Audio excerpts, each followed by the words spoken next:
সূরা বনী ইসরাঈল এর 70 নম্বর আয়াতে আল্লাহ তাআলা বর্ণনা করতেছেন, ওয়ালাকাদ কাররামনা বনী আদম, আমি আদম পয়গম্বর এর সন্তানাদি বনী আদম আশরাফুল মাখলুকাত, মানুষকে মানবদেরকে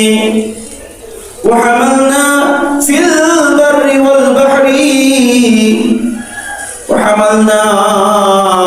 في البر والبحر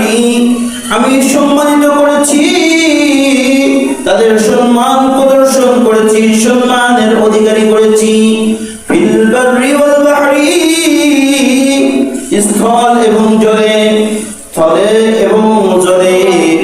ভূমিতে এবং পানিতে, সকল জায়গায় রব্বুল আলামিন আমার আপনার মতো 3.5 হাত পরিওয়ালা বনি আদম সন্তানকে রব্বে